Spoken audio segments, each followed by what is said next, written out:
नमस्कार, आप देख रहे हैं न्यूज एक्सप्रेस और मेरा नाम है ऋतिक ठाकुर। तमिलनाडु की राजनीति में एक बार फिर से भूचाल आने के संकेत मिल रहे हैं। जिस द्रमुक यानी कि डीएमके को जनता ने चुनाव में बुरी तरह से नकार दिया था, वही डीएमके अब दावा कर रही है कि मौजूदा टीवीके सरकार सिर्फ 4 से 6 महीने की मेहमान है और एमके स्टालिन की सत्ता में वापसी तय है। लेकिन सवाल ऐसे में यह है कि क्या ये सिर्फ हार के बाद की बौखलाहट है या फिर तमिलनाडु की सत्ता के गलियारों में सचमुच कोई बड़ा खेल शुरू हो चुका है। क्योंकि जिस चुनाव में विजय की पार्टी टीवीके ने इतिहास रच दिया, जिस चुनाव में खुद स्टालिन अपनी पारंपरिक सीट कोलाथूर तक हार गए, अब उसी हार के बाद डीएमके के भीतर आत्ममंथन नहीं बल्कि सत्ता में वापसी के सपने दिखाई देने लगे। और यह दावा किसी छोटे नेता ने नहीं बल्कि तिरुचेंदूर से विधायक अनीता राधाकृष्णन ने किया। उन्होंने खुले मंच से कहा, 4 या 6 महीने बाद हमारे नेता स्टालिन फिर से मुख्यमंत्री बनेंगे, यानी कि सीधा संदेश। टीवीके सरकार ज्यादा दिनों की मेहमान नहीं है। सोचिए, अभी सरकार बने कुछ ही समय हुआ है, जनता ने भारी बहुमत देकर विजय को सत्ता सौंप दी, लेकिन विपक्ष अभी से सरकार गिरने की भविष्यवाणी कर रहा है। क्या डीएमके को कहीं अंदर खाने टूट फूट की खबर है? क्या गठबंधन में सब कुछ ठीक नहीं, या फिर यह सिर्फ कार्यकर्ताओं का मनोबल बचाने की कोशिश है?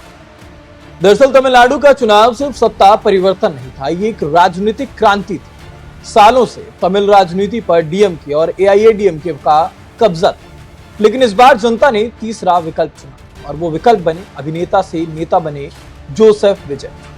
टीवीके की जीत ने तमिल राजनीति की पूरी जमीन हिला दी। डीएमके जैसी पुरानी पार्टी को इतनी करारी हार मिली कि अब पार्टी के भीतर ही सवाल उठने लगे और इसी वजह से डीएमके ने अब 36 सदस्यीय समीक्षा समिति बनाई। जानकारों का कहना है कि पूरे तमिलनाडु के 234 विधानसभा क्षेत्रों में जाकर ये समिति पता लगाएगी कि आखिर पार्टी इतनी बुरी तरह से हारी क्यों।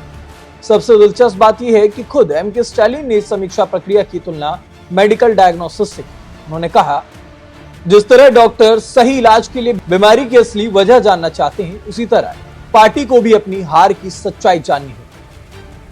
यानी कि स्टालिन ये मान चुके हैं कि बीमारी गंभीर है और बीमारी सिर्फ चुनाव हारने की नहीं बल्कि जनता से कनेक्शन टूटने की है। तमिलनाडु की जनता ने इस बार डीएमके को सिर्फ हराया नहीं बल्कि एक संदेश दिया। वो संदेश ये है, परिवारवाद, पुरानी राजनीति और सत्ता का अहंकार अब जनता को स्वीकार नहीं। क्योंकि जिस डीएमके को ये लगता था कि उसकी जड़ें बहुत मजबूत है, उसी पार्टी का किला एक अभिनेता ने ढहा दिया। और अब हालत यह है कि पार्टी के वरिष्ठ नेता खुलेआम कह रहे हैं कि सरकार गिर जाएगी, लेकिन सवाल यह भी है कि क्या टीवीके सरकार सचमुच खतरे में है? अभी तक ऐसा कोई बड़ा संकेत सामने आया नहीं कि विजय की सरकार अस्थिर, ना ही किसी बड़े सहयोगी दल ने बगावत के संकेत दिए।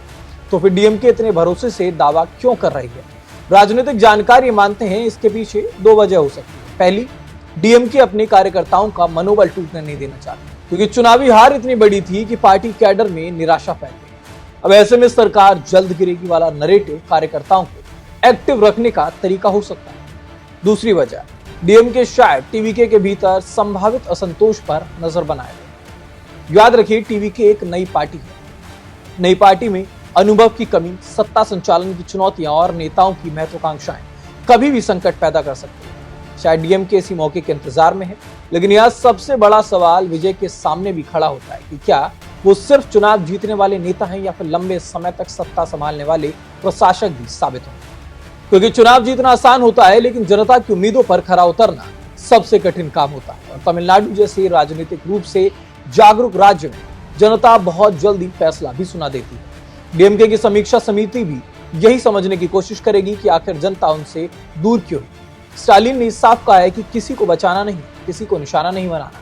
मतलब पार्टी के भीतर भी उन्हें पता है कि हार की वजह सिर्फ बाहरी नहीं, आंतरिक भी। सूत्रों की अगर माने तो पार्टी के भीतर परिवारवाद, स्थानीय नेताओं की नाराजगी और जनता से दूरी जैसे मुद्दों पर गंभीर चर्चा हो सकती है। सबसे बड़ी जीत, खुद स्टालिन अपनी सीट हार।